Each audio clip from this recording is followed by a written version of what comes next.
Why don't we go ahead and get started, and I'll turn it over to you, Alice. Okay, great.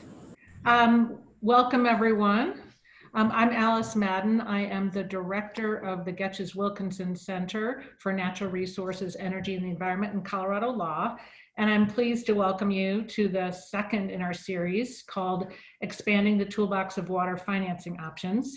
And I think many of you know that Colorado Law has hosted a summer water conference for over 40 years. But due to COVID, we've recalibrated with the times and we're instead hosting a webinar series. So I want to thank personally Sean Labar, who is the center's deputy director, for his work on setting up this whole series in this brave new world. And of course, our IT people who are doing just yeoman's work these days. And Doug Kennedy is our Western Water Program Director, and Doug Kenny is really responsible for developing the substance of this water series. And he's been with Colorado Law for almost 25 years. And I don't know if all of you know, but he's retiring at the end of this year. And we've just greatly appreciate everything he's given to the law community. So at the mainstay, the Getches-Wilkinson Center is dedicated to convening thought leaders and practitioners to address the most pressing issues of the day, just like we are in this session about water markets and private investments in Western ag. And this is no exception. We're excited about today's series. Before we start, I want to mention that the center largely runs off gift, grants, and donations. So I want to take a moment to thank our sponsors whose generous support allows us to ensure events like this are free and accessible to all. And those are the Bureau of Reclamation at the Department of Interior and the Walton Family Foundation. And like many Americans, Colorado law has redoubled our efforts to ensure equity and inclusion. And the school has asked that we start all of our programs with a simple recognition that the land in Boulder County, where the school is located, were the traditional lands of the Cheyenne, Arapaho, and Ute nations. And there are 48 contemporary tribal nations that are historically tied to the lands in our state. At Colorado Law, we have one of the oldest and most robust Indian law programs in the country, and we're really proud to work with these communities. So without further ado, on to today's discussion, and it features James Eklund, founder and CEO of Eklund Hanlon LLC, Peter Fleming, General Counsel to the Colorado Water Conservation District, and Doug Kenny, who will be serving as the moderator. You can learn more about each of them at our center's website. I want to mention we're also recording each of these webinars, and they'll be available within a few days. So feel free to tell colleagues and friends who may have missed this one or the previous. And we always hope that people will share this information on Twitter and Facebook if you are so inclined. Our speakers invite your comments and questions today, and we'll be taking those on the Q&A feature at the bottom of your screen. So thanks again for joining us, and take it away, Doug. All right, thank you, Alice. I think we have a great topic today, a topic that's been one of the biggest issues in Western water for the last couple decades, and will probably be one of the biggest issues in Western water for the next several decades, and that is this idea of letting market forces invest in Western agriculture, some private money coming into Western agriculture. Is that a good thing? Is that a bad thing? Is it neither of those things? There are a lot of different opinions on that, and we're just going to scratch the surface. It's a complicated issue, but you know, in an hour we can help frame it a little bit and help get a discussion started. And I think that's really all we can hope to accomplish today. It's a great topic. We have two great speakers to lead us into this. And let me be clear that I reached out to these speakers and I gave them an assignment. You know, I told James to, you know, focus on the upside of this trend. I told Peter to focus on the potential downside of this trend. You know, so I gave them their assignments. Now, neither, you know, objected to their assignments, but to be clear, I gave them a perspective that, at least to get started in our discussion, I wanted them to make sure that they put out there. And so they will do that. And after that, I hope we have quite a bit of time for discussion, for Q&A, for, you know, it's always a bit of a challenge in these digital formats to make it truly interactive and dynamic, but let's see how close we can get to that ideal. So that's the approach. All right, we'll start with James, who again was assigned the more optimistic or rosy perspective. So James, why don't you take it away? Great, thanks, Doug. So yeah, my name is James Eklund. I'm a lawyer at Eklund, Hanlon, LLC. I represent public and private sector clients on water issues, projects, and politics. I really appreciate the opportunity to chat with you about this. In the ancient pre-COVID times, I think it was like the 1900s or something, Doug, but I'm not really sure at this point. The time warp has got me. I represented Colorado on the Colorado River, signed the Colorado River Contingency Plan, directed the Colorado Water Conservation Board, was the architect of Colorado's water plan, was legal counsel to Governor Hickenlooper, and served as an assistant attorney general here in Colorado. Sometime prior to that, I was born in Mesa County, and before that, my great-great-grandparents homesteaded from Norway in 1888, and following the speaker's lead, that I think is a good practice, just acknowledge that the Ute Indian peoples were on those lands that were homesteaded by my ancestors. So certainly beneficiary of the government's involvement in markets and private property rights. As the fifth generation of my family from the Western Slope and the father of three, sixth generation Coloradans growing up here in Denver, our water is literally and figuratively in our DNA. So I really appreciate the opportunity to chat with you, Doug, and the great Peter Fleming about this topic. So I'll cut to the chase. Should we allow private investment in Western Slope agriculture and water infrastructure generally? Yes. In fact, I believe that without private sector investment in innovation, it's going to be very hard, if not impossible, for us to meet the moment we're in here in 2020.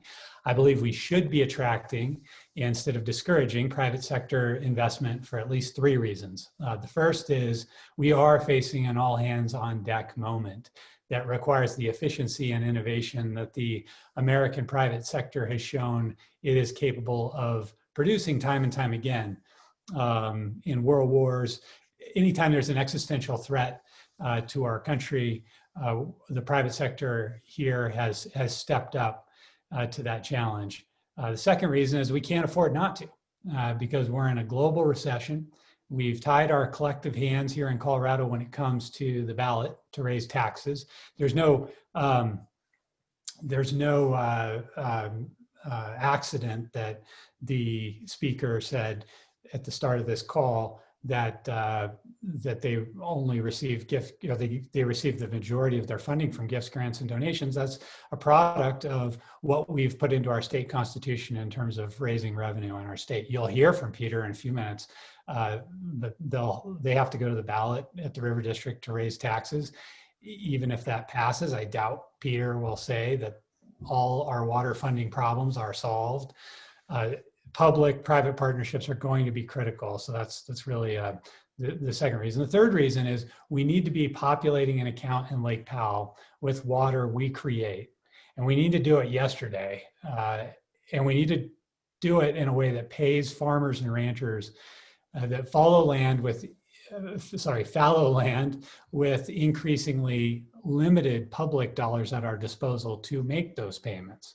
So let's be clear, harnessing markets is consistent with the system of water rights as private property that we've created in Colorado. We want investors to bet on Colorado and Colorado agriculture and Western Slope agriculture. It's a good bet, is the thrust of my argument. And now I agree that we want to guard against people or interests speculating on water. And what do I mean by speculation? I'm using the definition that we have developed over time here in Colorado. And that means buying water with no identified beneficial use, essentially flipping the water just to make a profit and leave. And that's not new. Our anti-speculation doctrine is the strongest in the nation, in my experience, certainly of any prior appropriation state. But that doesn't have anything to do with which state you call home or whether somebody labels you as an outsider. Any person, whether they are a Coloradan or not, is prohibited from speculating on water. We don't allow it because it would ultimately cause injury to other water users and the basin as a whole, and the state as a whole for that matter. And so, indeed, our system of private property rights is predicated on attracting interest and investment from what some might call outsiders. And I'm putting up the air quotes. I'm really glad we can do this via video and not just audio. My Norwegian ancestors were the definition of outsiders. They homesteaded former Ute lands. The federal government had abrogated treaties and taken from the Utes for people not just from another state in the United States, in our country, but from an entire country altogether in Scandinavia. So, listen, we face unprecedented challenges. I used to associate 2020 with clear eyesight. No more. Now I associate it with dysfunction in Washington, a president who yesterday said he won't commit to a peaceful transition of power. That's the first time that's ever happened in our country, and it's a threat that, politics aside, we cannot ignore. A deadly global pandemic that has us on this video call instead of in the friendly confines of the CU Law School.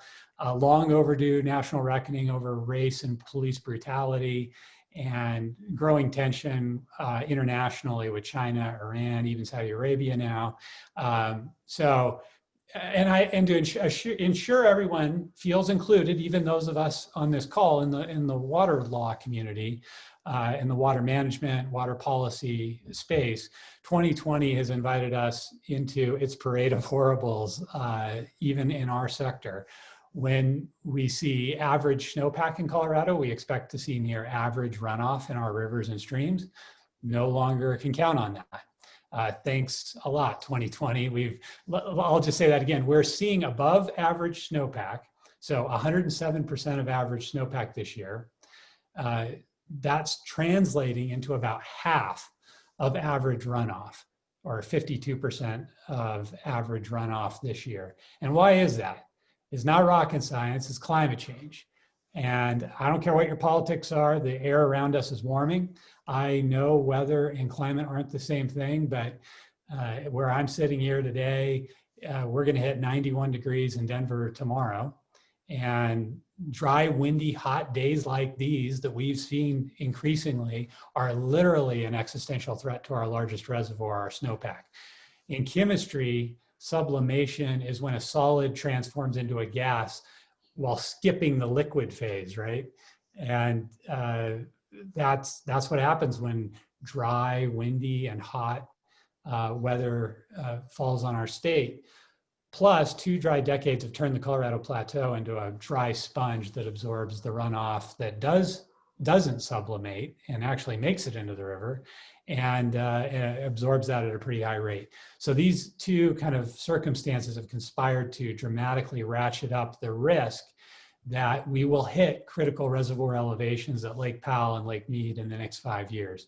The Bureau of Reclamation relies on a 24-month look forward into the future, and they really rely on that look forward in the month of August to determine reservoir releases and the management of the river.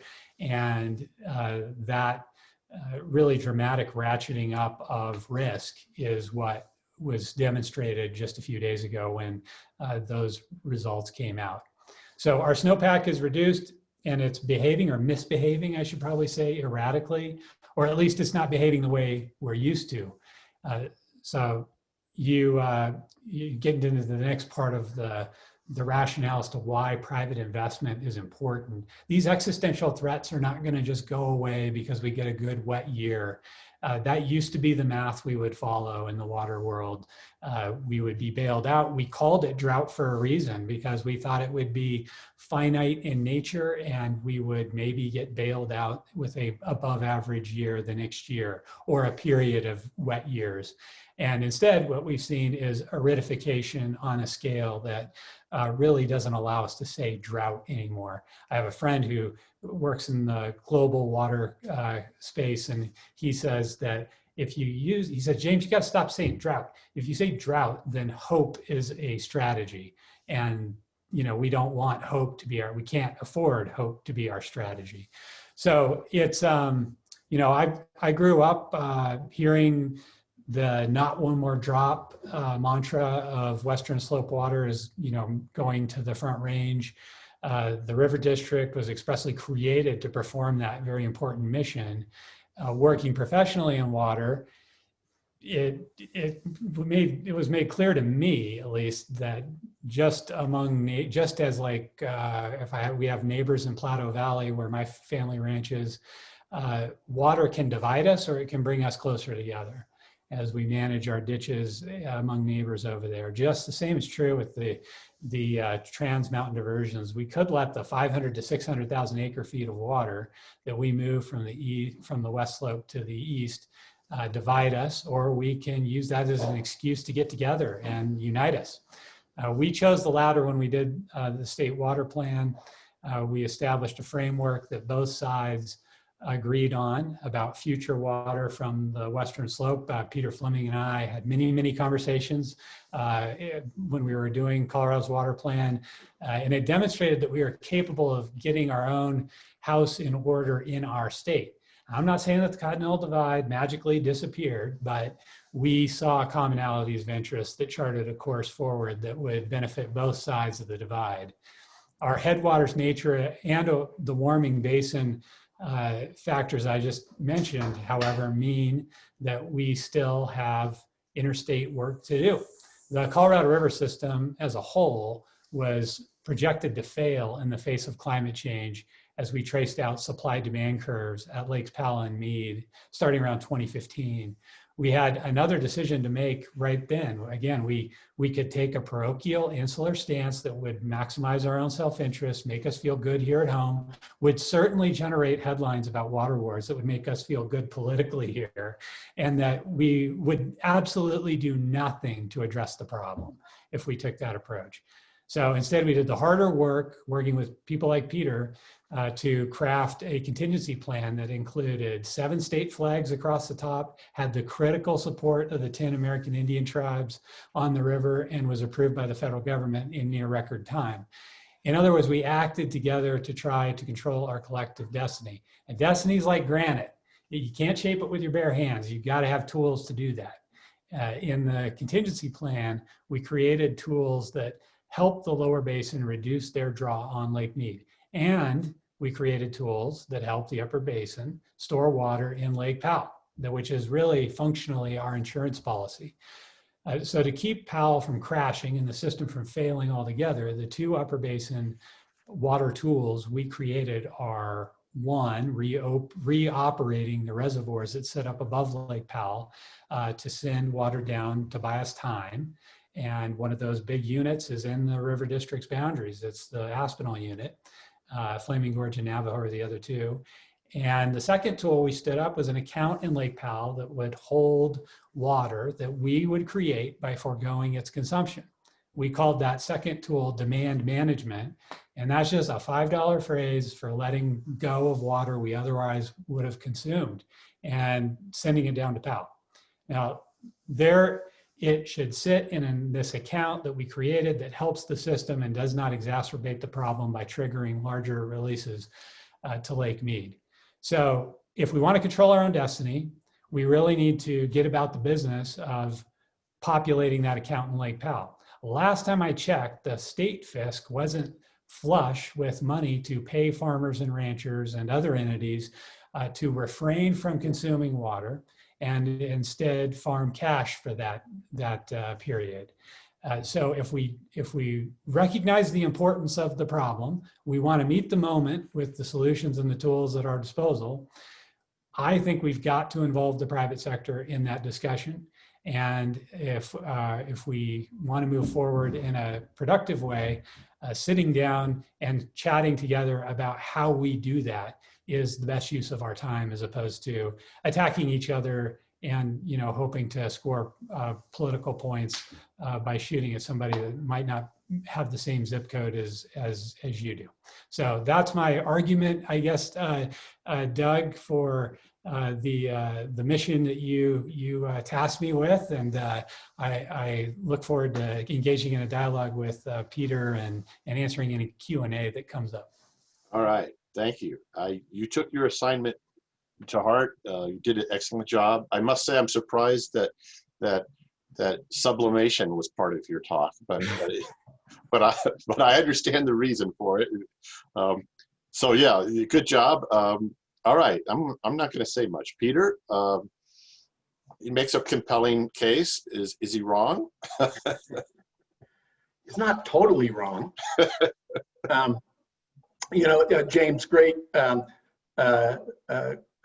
presentation, and as usual, sprinkled with great James Eklund quotes. I was kind of waiting for a while. I mean, you got it all tied in with the world economy and the pandemic and everything, and democracy. But I was waiting for the right quote, and you finally got there with "Destiny is like granite." I hadn't heard that one before, and there's always a new one, and so I appreciate you sprinkling that into the presentation. I'm going to run through a bunch of things. Hopefully, it won't take up too much time. But one of the things I wanted to sort of distinguish here and sort of set the stage on in this discussion is investment in agriculture for the purpose of productive agriculture, which I think is a good thing. I think everybody would think that. River District supports productive agriculture on the one hand, and on the other hand, investment in agriculture for the end use of the water that is associated with the agricultural land.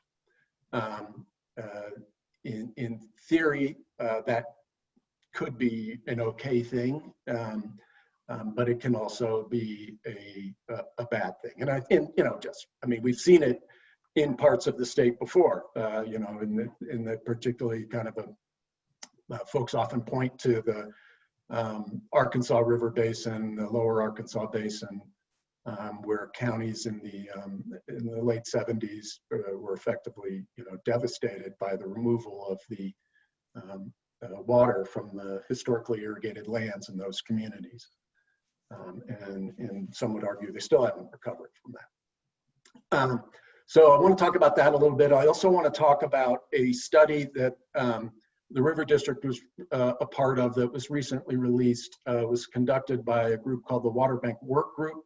The River District is part of that group, along with a host of other entities, including the Southwestern Conservation District, a number of water user entities on the West Slope, I think the Nature Conservancy, Tri-State is also, and some others as well. I'm sure I'm forgetting some. And that study was a study that analyzes the impacts of demand management, the very topic that I think we're sort of getting to. It's just released September 8th. You can find it on the River District's website. It's a little buried there. It is coloradoriverdistrict.org, and you go under the supply planning tab and look at studies. So hopefully folks can find that. I don't have a link to show you right now, but if time permits, we want to talk a little bit about, what does the law say about this, both on an interstate basis in terms of the compact, and what does Colorado law say about it in terms of the right to use the waters of the state. And I think we can make the assumption that, at least for the sake of argument today, that some of the recent investment in Western Slope agricultural lands that's occurred that can be viewed as an investment in the water. For the long end goal is a potential return based on the value of the water. James talked a little bit about demand management. Demand management really, as he said, is he called it a $5 term. I call it a fancy term for reducing consumptive use. And I want to point out that demand management and the reduction of consumptive use should be distinguished from efficiency measures. Efficiency can, save water in the terms of how much water is diverted from the river, but often efficiency measures end up increasing consumptive use. Not always, but they can. And they're two different concepts. It's important to distinguish those two. Why would you do demand management? You would do it because you, as a state, as a water user, as a municipality, are concerned about the state and the upper basins continued compliance with the Colorado River Compact, 1922 Compact, and the 1948 Upper Colorado River Compact, Upper Basin Compact. And the theory is, as James suggested, that if you reduce demands sufficiently, you can either avert or avoid, or at least mitigate a potential compact curtailment situation where the lower basin states would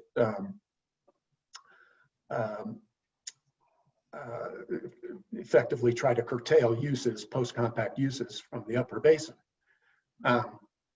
So that's sort of setting the stage. So with respect to private investment, obviously it's not inherently a bad thing. Sorry, Doug, I can't come fully out against private investment in West Slope agriculture, because it can do a lot of good things. It can allow for improvements in the water efficiency measures. You could use it to switch to higher value crops if you're a farmer, move to organic production if that's seen as a higher value or more productive. And it can be, frankly, a safety net for producers in times of volatile world commodities and economies that James talked about. So the River District definitely wants to promote productive agriculture because, for a variety of reasons. Obviously, agriculture is an important part of the West Slope's economy. Agriculture also has inherent values that are more difficult to reduce to economic values in terms of its landscape, the view shed, the heritage of the local community, and neighboring property values as well. That irrigated agriculture goes away, some fancy ranches and developments, maybe they're not as valuable as they were. Because we are facing this potential demand management scenario, the River District, who is not necessarily against demand management, what we're concerned about is, I'll just say again, here, air quotes, James, runaway demand management, a runaway market, unfettered or unguided market on West Slope ag. And so what we did, working with the Water Bank Work Group, they conducted a study to study the impacts of demand management in order to, why would you do it? So, well, if you didn't do demand management and you ended up in a compact curtailment situation, the theory is that's much worse than demand management. So, I don't know if I want to say demand management is the lesser of two evils. If done properly and with limited, with a guided market, demand management, in theory, could be a good thing. It could produce some good results. But for the sake of argument and being the naysayer, Doug, that you assigned me to be, I'll say it would be the lesser of two evils between, reducing consumptive use on a voluntary basis, a compensated basis, temporary basis. Would we rather have that, or would we rather be curtailed without compensation and with the associated potential buy and dry market forces that could come along with compact curtailment? And I think most folks would say, well, faced with those two scenarios, compensated and temporary is better than uncompensated and permanent. So we did this study. We looked at West Slope Ag. Generally, West Slope Ag is about 770,000 acres across the 4 West Slope tributaries of the Colorado River, including the Yampa White Basin as one basin, the main stem Colorado, the Gunnison, and the San Juan Dolores Basin. Those acres result in about 1.5 million acre feet of consumptive use, and the average consumptive use, that the math there, I think even for lawyer math, comes out to about 2.8 or 2.0 acre feet per acre. So we studied demand management on a moderate scale and a aggressive scale. The moderate scale was about 25,000 acre feet of annual reduction of West Slope Ag. That equated to about 1 out of every 60 acres of irrigated acreage on the West Slope, all 4 basins. An aggressive demand management scenario that assumed an annual reduction of consumptive use of West Slope Ag of 100,000 acre feet, which equated to about 1 in 15 acres of every 1 in 15 acres fallowed effectively. When you look at those acres, though, you got to take it in context. Yeah, there's 770,000 irrigated acres on the West Slope. Not all of those, obviously, are in large-scale agricultural production. You know, there's a lot of 35-acre, 70-acre, ranchettes out there that are unlikely to be the participants in a demand management program simply because of the difficulty of scale in including those sorts of acres in a demand management program. Not only that, there's just certain crops that don't lend themselves to demand management. Alfalfa is one. It's very difficult to restart an alfalfa field after it's been fallowed. Other difficult crops would be grapes and peaches and things like that. You can't just turn the water off to the trees and the vines for a year. So when you look at that, then you're looking at grass and hay, and so it's, you got to subtract out those other acres to see what the real impacts would be. Some of the other assumptions that are in that study are that the payments to participating irrigators would range from about $200 to $260 per acre foot. And so because go back to that math, it's about double per acre. That payment is based on some of the pilot projects that were done in the past, and it includes a 50% premium so that you can get the producer past the break-even point. You can pay them so that they're whole, but would they participate if they just got whole? You got to up the ante a little bit. That's where that payment came out. Excuse me. So some of the key findings of that study are that if you look at the aggressive demand management scenario, the one where you're reducing 100,000 acre feet on an annual basis for 5 years,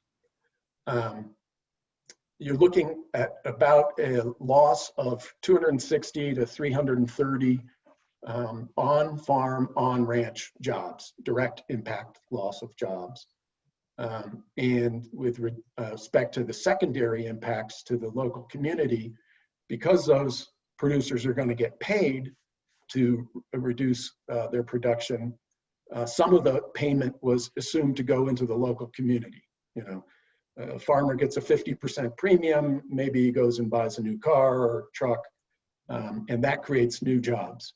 But overall, the study found that those jobs would be in different sectors, and there would be a net loss of between 72 and 220 jobs in the community. All of those assumptions are based, or all those figures are based on the assumption that between 60 to 90% of the money that is paid to the producer, to the owner of the water right, or the owner of the land to stop production, that 60 to 90% of that revenue is spent locally. And so, you know, even with that assumption that the majority of the payment is being spent in the local community, at least according to this study, there's going to be a net loss in jobs, both direct on-farm and secondary impacts. Well, what happens if that money is not spent locally? The study didn't get into the details of that question, but they did conclude, and by the way, it was done by BBC Consulting primarily with some other subcontractors. They did conclude that you know, the results would not be, or would be less rosy, I guess you would say.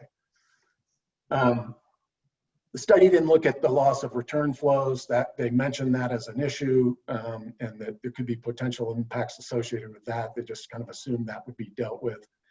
They also determined that the impacts, even in the moderate demand management scenario, although that was deemed not to be a big threat to the West Slope as a whole, that regionally, or you know, more locally and within specific communities,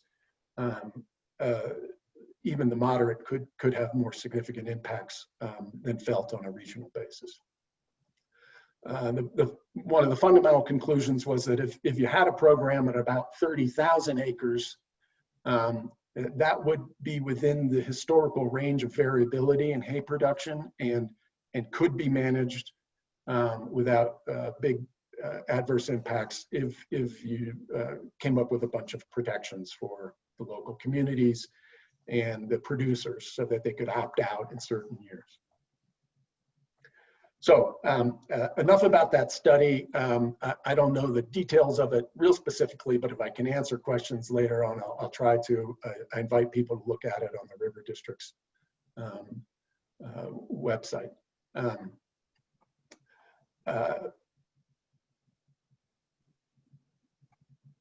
One of the things the study talked about but didn't really analyze, let me just mention this other point on that, is that there's a concern about a tipping point.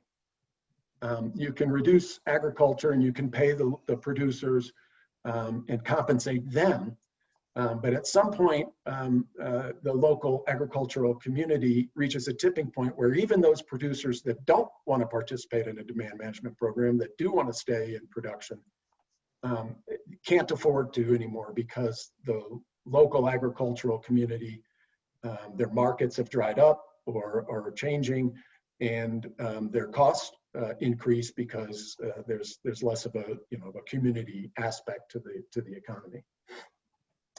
So let's talk a little bit about the legal issues. This is a CLE, I think, right? You have some accreditation, so we have to talk about some legal things. The compact prohibits the interbasin transfer of water. That's quite clear that the 1922 compact allocates water to the upper basin for its exclusive use, and it allocates water to the lower basin for its exclusive use. And never the two shall intertwine. Whereas demand management is not a change of a water right for use in the lower basin, there is a theory at least that if private investment is investing in agricultural lands for the purpose of the water, in part, maybe that's just part of their investment strategy, that the economic forces from the lower basin to encourage the non-use of water in the upper basin in order to secure the supplies of the lower basin could be so great as to make it impossible for a private investor who is seeking the highest economic return to resist those economic forces from the lower basin, so that they would accept payment from the lower basin as opposed to payment from upper basin interests to simply not use the water. Now, is that a transfer that's prohibited by the compact? I don't know, but I know it gets a little closer to such a thing than I would prefer. let's look a little bit about Colorado law. In Colorado, there's a constitutional right to appropriate water, but that right is tied to the right to use the water. It's beneficial use. It's not a, it's a property right, yes, but the property right is fancy legal term coming, usufructuary right, right? It's a right to use the water for a specific beneficial use. And I'm not suggesting that demand management is or is not a beneficial use. I think that's an open question. I think it's a question Colorado needs to start talking about more. In the CWCB's demand management study, that issue has been discussed. Compact compliance has been deemed a beneficial use in other basins. So at least there's an argument that, well, if you're using demand management as a tool for compact compliance, perhaps that is a beneficial use. However, since demand management is by definition non-use of water, I think there is an open question as to whether it can be a beneficial use. It's the non-use of water. It's stopping use in order to send that consumptive use downstream out of the state. So I think there's an open question on that issue. And sort of associated with that, I guess, is when you look at the underlying purpose of the private investment. Private investment can do a lot of good things. They can come in and as we've discussed, improve efficiencies of agriculture and hopefully prop up the productivity of agriculture. But I think the question would be is a private investment that in the end goal is to achieve a return on the investment at its highest use as the non-use of water, does that equate with the speculative acquisition or holding of water that we would normally say, water is tied to a specific defined beneficial use. We define a water right to mean a use in accordance with a priority for beneficial uses. Again, is that speculation? I don't know, but I think it's a question that the state and its water users should be asking themselves. The law of speculation has evolved over the years and really started with what's known as the Fiddler Doctrine. There's some interesting ironies that I won't get into here unless we want to, but the Fiddler Doctrine was a case the River District litigated in the Fiddler Tunnel case, where the Supreme Court first sort of very clearly stated that the Constitution, excuse me, guarantees a right to appropriate, not a right to speculate. The right to appropriate is for use, not merely for profit. That was later codified into the 1969 Act, and associated with that, the Cannon Wheel Doctrine, where when you appropriated water right, although that's a little distinct from the anti-speculation doctrine, I think it's tied pretty clearly to it, where you have to show that you can and will develop the water right. You have identified beneficial users, end users, for specific beneficial purposes. Used to be you only had to do that when you appropriated a conditional water right. Then later down the line, the Supreme Court said, no, not only you have to do that when you appropriate a water right, you have to do that every time you come in to show diligence in the development of that water right, that you can and will do that. Later, the Supreme Court decided that when you change a water right, you have to show that you're holding it for a non-speculative purpose, that the change is not for a speculative. The High Plains case involved the Fort Lyon Canal, some of the older water rights in the state. They've been around for 100+ years, and the applicant didn't have a specific end beneficial use, even though there was an absolute water right, the court said, you can't do that. You have to have a defined beneficial use. So I guess I'll just leave everybody with the question is, does it matter if the investor is using water for agriculture or other purposes in the interim, if the end goal is to achieve a financial return for a currently unidentified use, which is effectively non-use?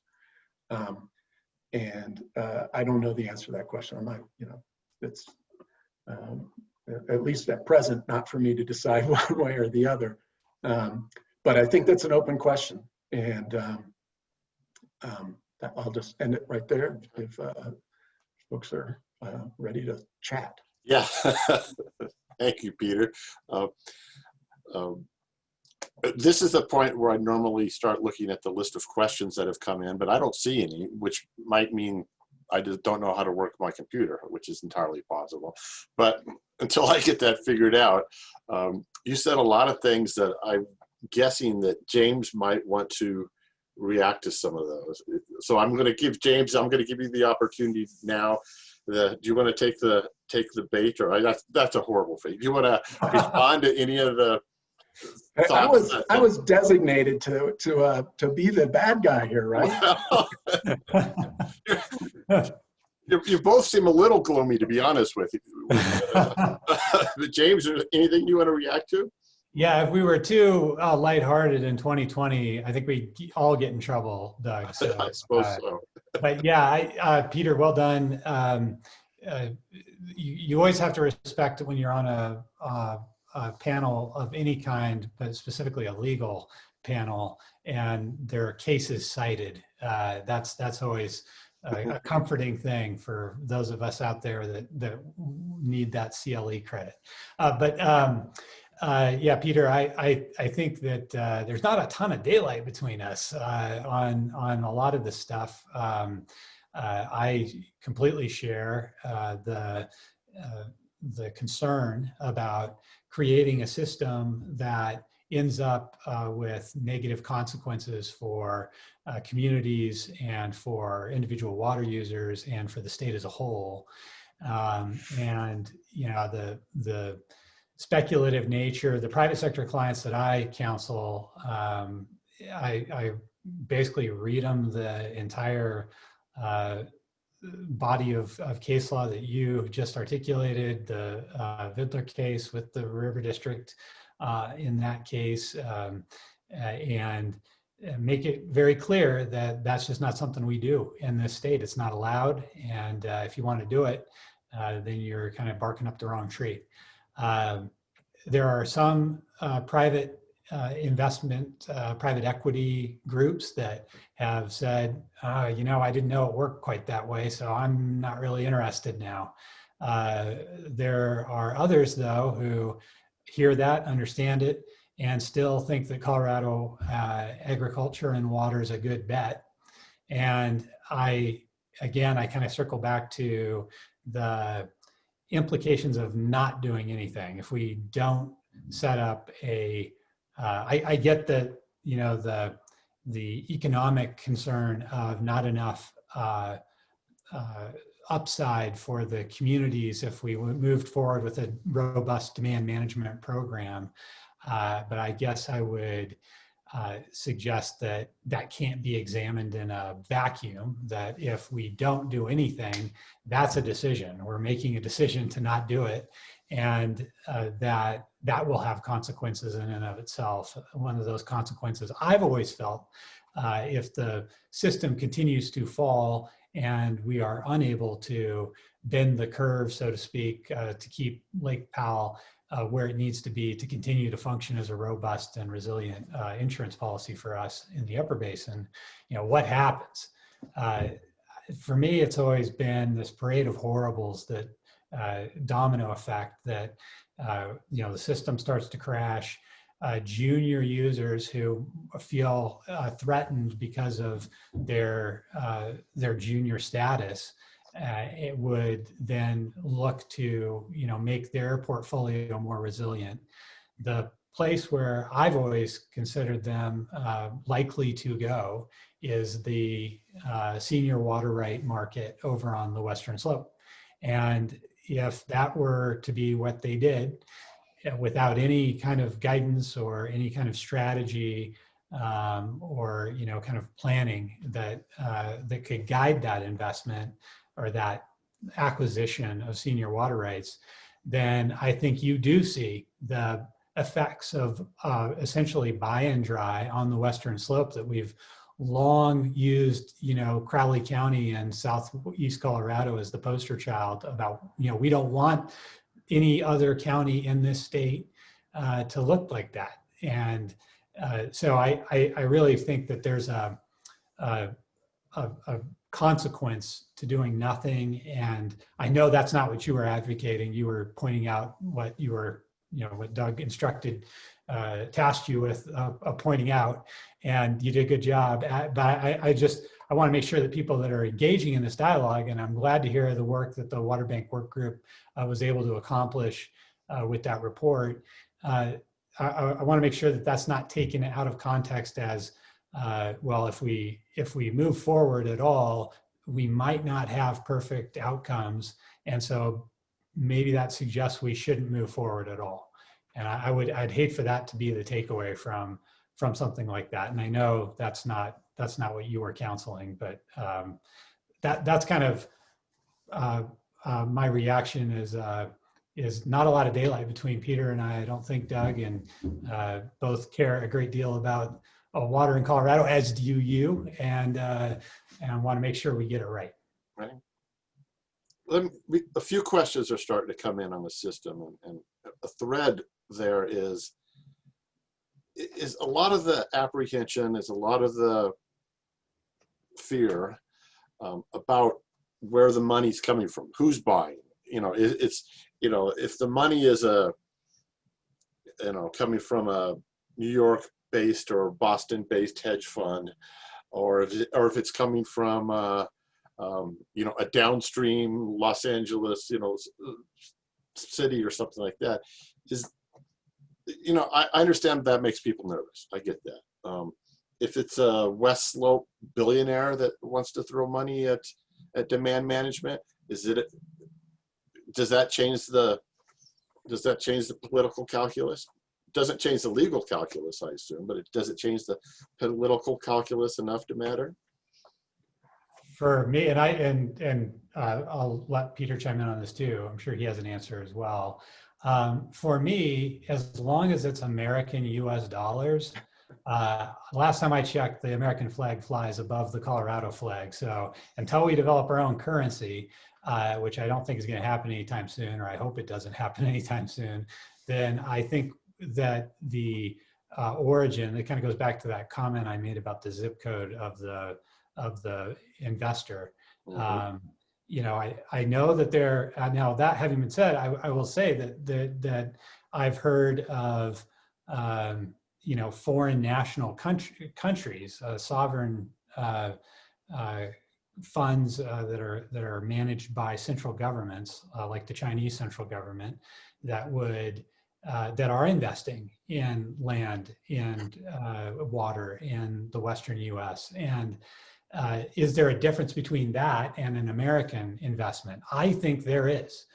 You're right, Doug. It's not a legal distinction, but it is, I think, a political distinction because, again, we're talking about, at least from my perspective, we're talking about controlling our own destiny and whose destiny that is and who shapes that granite and who wields the tools to do that shaping matters. And at least it matters to me. And so I might get smacked back in line by one of my clients or something. I don't have any clients that are foreign national sovereigns, and I think that that would be something that would be of interest because those investors are not covered by the U.S. Constitution.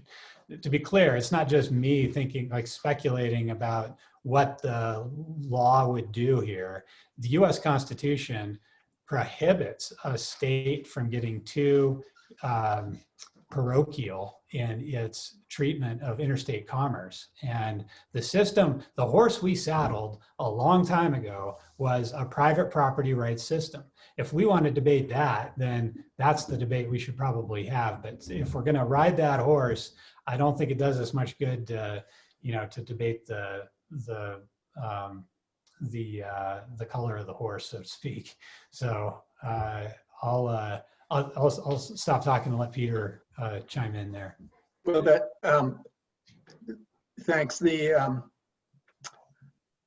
private property aspect is important, and we would never begrudge anybody who had farmed land from selling that land for a gain from which they had acquired it, or their grandfather had homesteaded it, or whatever. But again, when you look at the acquisition and you look at the use of the water, you have to look at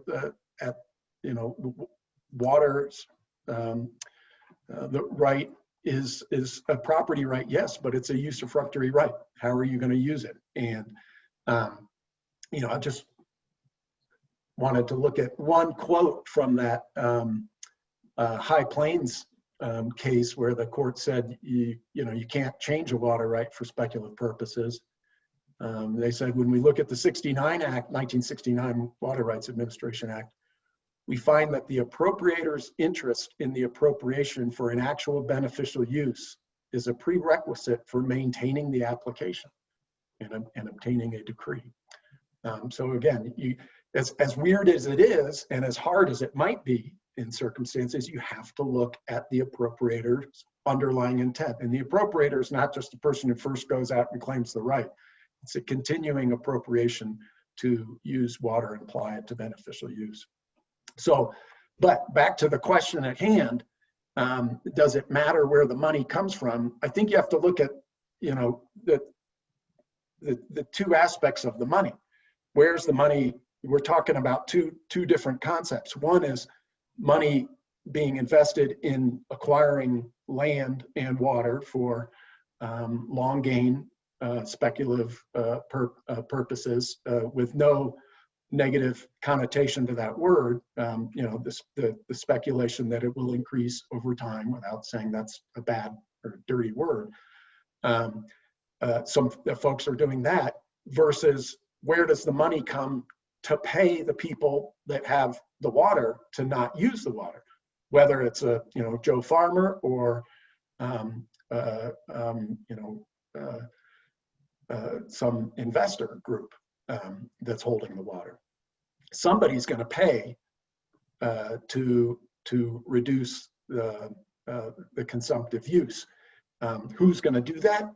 Is a private investor going to do that? What's the interest in the private investor in paying for the non-use of water unless they get a return from the end users downstream in the lower basin? But I would say that yes, it does matter. If it's if you're talking first about the entity that holds the land and the water right that would be fallowed, and the water right that would not be used, do you want that to be a local producer? To the extent you're going to do this at all, do you want that to be a local producer, or do you want that to be an investment company? We'll go back to the economic study that was just completed. And if you're betting that if you can get to a manageable situation with demand management on the assumption that 60 to 90% of the revenue from a demand management program would be spent in the local economy, I would think that you would want that person that's being paid to be the actual owner operator of the agricultural production at hand. If it's not, if it's somebody that's seeking the highest return, you can make, I think, a pretty safe assumption that greater percentage of that revenue, is not going to be spent locally, is going to be returned to the investors. Sorry, go ahead. Oh, I thought you were done. Well, I was just going to say, and then in terms of who's paying for the non-use, I think you would also want it to be local. Can you prevent it constitutionally? You know, James has a higher mind than I do on those sorts of issues. But I would say again that you would, you know, it's preferable to have a single purchaser in order to help guide that market, in order to prevent a run, if you will, on West Slope water.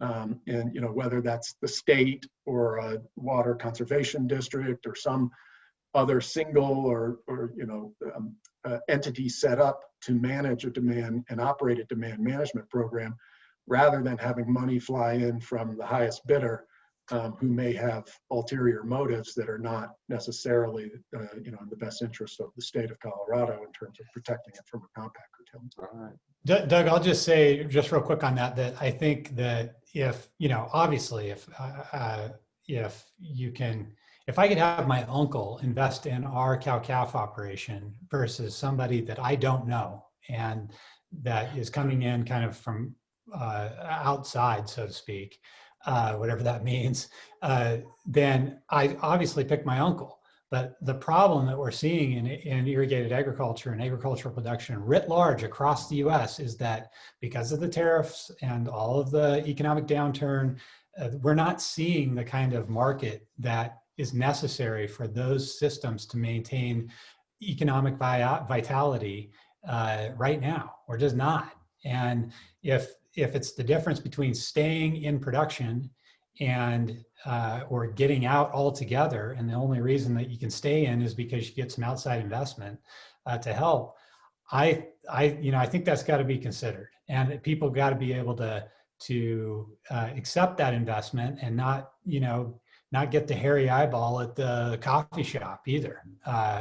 So I think that's critical. If we don't want to do that, I mean, just go apply what we just are talking about to the oil and gas industry.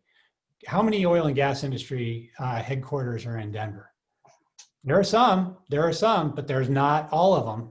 And just because the money might be coming from a Houston-based company doesn't mean you can't set foot in Colorado and you can't operate and earn a return on your investment here.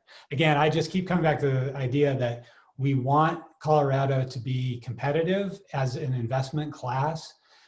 Yes, there are things we need to make sure we guard against. We have an anti-speculation doctrine. It's not just a completely free, wide open market. We have guardrails on what you can and can't do.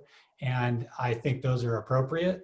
But I don't want to jump off the call without being very clear that the state of Colorado is open for business. If you're in agriculture and you're having conversations with people outside of the state of Colorado, that's okay. You can do that. And again, if you want to talk about sovereign foreign nationals, we could have that conversation maybe on a different call, but just want to say that. All right. Thank you, James. I think we've run out of time. So as often happens, James, I think you got the last word on this subject. So. Oh, geez, I'm sorry. No, that's ideal. Normally at our conferences, this is where I'd say, well, we're out of time, but go out in the hallway and continue the discussion. We can't really do that. Maybe there's a virtual way to do that, but I don't know. But we've reached 1 o'clock, or a little over actually. So I'm gonna wrap this up. Thank you, both of you. Thank you. Excellent discussion. And thank you to our attendees who I assume were glued to their computer monitors for the last hour. I'm just going to assume that. Whether that's true or not is another issue. I will encourage those attendees, and you too as well, to sign in for part 3 and part 4 of this series, which are still planning, but will happen in the coming weeks. And I think that's it. Thank you, guys. Thank you both. Appreciate it. Thanks everybody for participating. Thank you. Right.